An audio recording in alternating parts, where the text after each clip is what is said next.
Hi, it's Jamie of Pandora Astrology here in Berkeley, California, along with. Hey guys, it's Julia Mikos, and I'm joining in from San Francisco.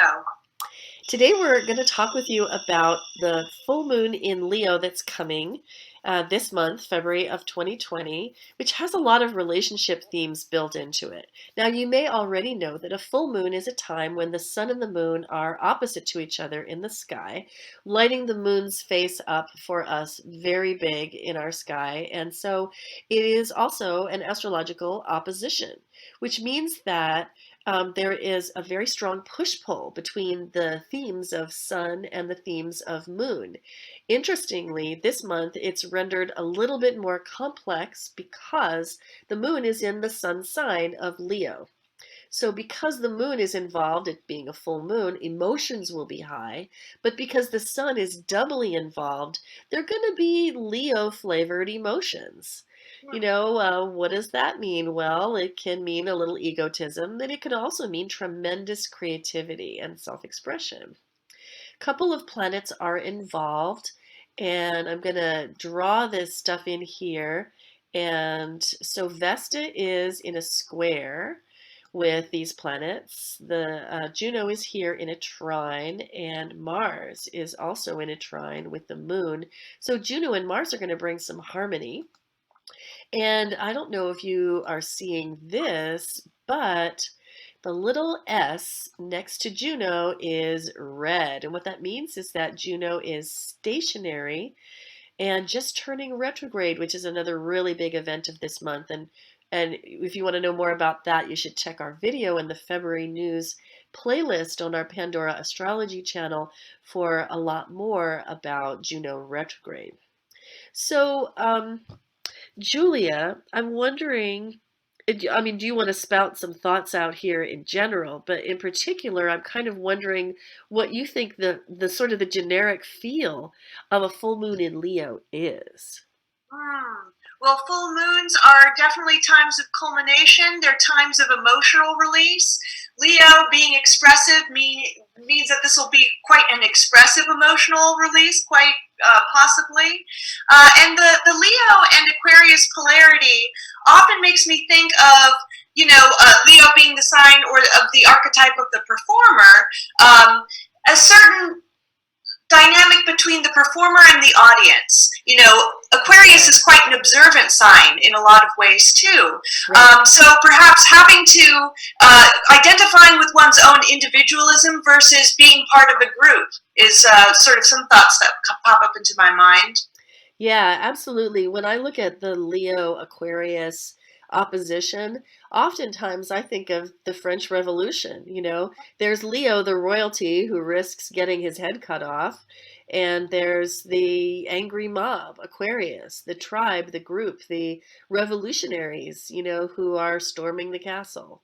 Hmm. So there's Yeah. some of that there, and I think that when a king tries to take too much attention from the group, then he risks getting his head cut off. When his head is too big. True that.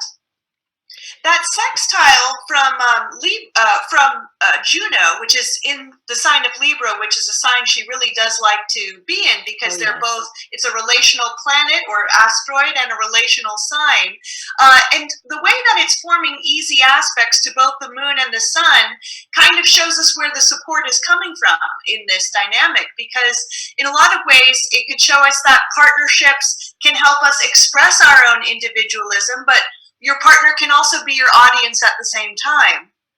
That's true. That's true. And that is the function of a planet that trines and sextiles in opposition. It kind of acts as a mediator, of that tension and helps to tap that stress off because this third planet kind of gets it about each side of this tug of war. And Mars is in a similar spot here in Sagittarius, forming a sextile to the sun and also a trine to the moon. So Mars, being in a fire sign and being a fiery planet, really gets it about the moon's desire to like go big or go home. But Mars also gets it about this sun in Aquarius's desire to um, be more democratic and spread the attention around so that everyone could get noticed and the value and importance of everyone having a voice. Mm. So, yeah, Mars helps with that tapping off. Um, I do think that full moons are often about relationships because of the opposition, because of that dynamic of, I and thou, or, heads butting, the sheer duality of an opposition often, I think, pulls us to live it out in our relationships. And it can be very tempting to choose one side over the other, to play the part of the one who wants the attention or wants things centered on themselves, or to play the part of, as you said, the observer, the one who stands back and watches, or who thinks that attention should be decentralized. And so relationship is a really strong theme in this particular moon, partially because it's a full moon, but also because some relationship planets are involved. One of them is Juno, and the other one is Vesta. Juno and Vesta are in an uneasy connection. The two of them, they're in a quincunx, and that's, I don't know. It's kind of not surprising because Juno symbolizes the spouse, and Vesta symbolizes the affair. Mm. So part of the dilemma of this particular moon might be around, do I bring my attention and my full force of personality and my life force energy to a relationship that, has the intensity and the passion and the sheer um, hyper concentrated focus of an affair, only to have it burn out and be, whoops, Sorry. only to have it burn out and sort of die off fairly soon, because that's some of the nature of the Vestal affair. It's like it's burns white hot, but then it burns out. Or do I try to parlay this into something a little bit more sustainable? I think it's likely that Juno wins, but Vesta has quite a bit of excitement to bring to the table. So it depends on your situation, doesn't it? Yeah. Julia, what do you think? Any other thoughts that you want to add? Yes. Vesta is in Taurus, which is the sign of the moon's exaltation. So that Yeah. square, at least directed towards the moon, has a little bit of help.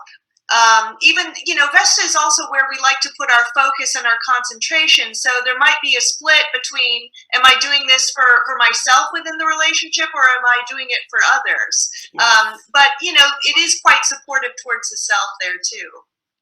Yep. Yep. I agree. Well, this particular moon, because it's happening at 20 degrees in fixed signs, basically suggests that anything that you might have around 20 degrees of a fixed sign, and here they are: Leo, Taurus, Scorpio, and Aquarius, anything right around 20 degrees with like a 5-degree range on either side. So 15 to 25 degrees of a fixed sign in your chart is going to feel this moon strongly, is really going to notice this moon and be affected by it. And you might feel it during the day of the moon itself. This particular moon is happening at 8:33 p.m. on February 8th, if you happen to be in Pacific time, which I am. And you might even feel it the day before, you might feel it the day after. So it really lasts for like that 48-hour period surrounding the precise moment of it. So have fun with this moon. Show off, be seen, but don't be uh, I don't know, so big that you blot out the sun. Yeah, every good performer needs to hear the feedback from their That's audience. right. That's right. Without having it deflate you entirely. Mm. So that's all we have for you today. We hope you enjoyed it. We love making videos for you. And if you want more like this, you can go to our YouTube channel, Pandora Astrology, where you will find each month's news gathered together in a playlist. And you can always visit pandoraastrology.com, where you will find us. And if you find us, you might even get a reading. So, see you around the cosmos. Bye.